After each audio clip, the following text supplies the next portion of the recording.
दर्शक हो, नमस्कार. वेधकमध्ये स्वागत आहे. मी प्रशांत आराध्य. एक ताजी राजकीय घडामोड अशी आहे की श्री विठ्ठल सहकारी साखर कारखाना जे चेअरमन राष्ट्रवादी काँग्रेस पक्ष शरदचंद्र पवार पक्षाचे आमदार अभिजित पाटील हे आहेत आणि ते माढा विधानसभा मतदारसंघाचे आमदार आहेत.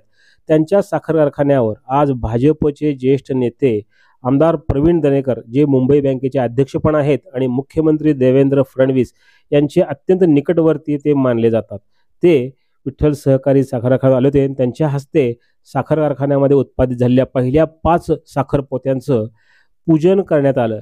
आणि यावेळी बोलताना दरेकर यांनी सांगितलं की आमदार अभिजित पाटील यांना मुख्यमंत्री देवेंद्र फडणवीस यांचा आशीर्वाद आहे. ते कुठल्या पक्षाचे आहेत त्यापेक्षा ते शेतकऱ्यांकरता काम करतात आणि होतकरू तरुण मैदानामध्ये ताकदीने उतरलेला आहे आणि त्यांना ताकद दिली पाहिजे. या भावनेतून आम्ही सर्वजण विठ्ठल कारखान्याच्या सभासद आणि संचालक मंडळासोबत आहोत.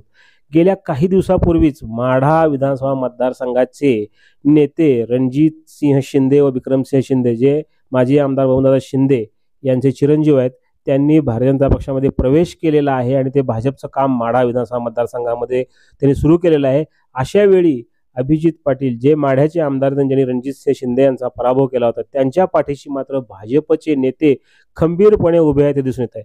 यापूर्वी सुद्धा मुख्यमंत्री देवेंद्र फडणवीस यांनी आमदार अभिजित पाटील यांची अनेक कामं मार्गी लावलेली आहेत आणि आजही भाजपच्या सर्व ज्येष्ठ नेत्यांबरोबर याचबरोबर पालकमंत्र्यांबरोबर इथल्या आमदारांबरोबर त्यांचे संबंध अत्यंत चांगले आहेत. यामुळं माढा विधानसभा मतदारसंघामध्ये सध्या खळबळ उडालेली आहे. आमदार अभिजित पाटील यांची स्तुती भाजपच्या ज्येष्ठ नेत्यांनी इथं माढा मतदारसंघामध्ये येऊन विठ्ठल कारखान्यावर केलेली आहे. पहा काय म्हणाले प्रवीण दरेकर. वाटतं आज विठ्ठल एवढा त्यांना पावला की आज विठ्ठल कारखान्याचा चेअरमन होत असताना विधिमंडळाच्या सभागृहात येण्याचं काम आपण सगळ्यांच्या आशीर्वादानं अतिशय उत्तम पद्धतीनं त्या ठिकाणी विधिमंडळात कामकाज चालू आहे. विधानसभेच्या आपल्या तालुक्यामध्ये मतदारसंघात काम सुरू आहे आणि शेवटी अशा प्रकारे काम करणारे आमदारच ग्रामीण भागात हवे. खऱ्या अर्थानं कारखानदारी ग्रामीण भागाची मुख्य आर्थिक उलाढाल करणारी संस्था आहे. परंतु दुर्दैवानं कारखाने सहकारी साखर कारखाने खाजगी चालले, परंतु सहकारी कारखाना अडचणीत यायला लागला.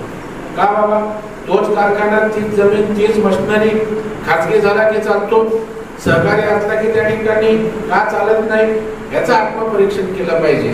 कारण लोकांची चिंता नाही. मला कारखाना नफ्यासाठी पाहिजे, मला कारखाना श्रीमंत होण्यासाठी पाहिजे, मला माझ्या पिढ्यांसाठीच्या उद्धारासाठी कारखाना पाहिजे. परंतु सहकारी तत्वावर लोकांचा कारखाना असतो, तो लोकांसाठी असतो. म्हणून अभिजितने सहकारी कारखान्यावर त्या ठिकाणी प्रयोग केलं आणि लोकांसाठी त्या ठिकाणी काम करतोय. आणि म्हणून बघा, आज राज्याचे मुख्यमंत्री माननीय देवेंद्र फडणवीस साहेब यांनी त्या ठिकाणी त्यांना आशीर्वाद दिला. हे कुठल्या पक्षाचे आहेत, कुठल्या जाती धर्माचे आहेत, यापेक्षा माझ्या शेतकऱ्याला ताकद देतोय.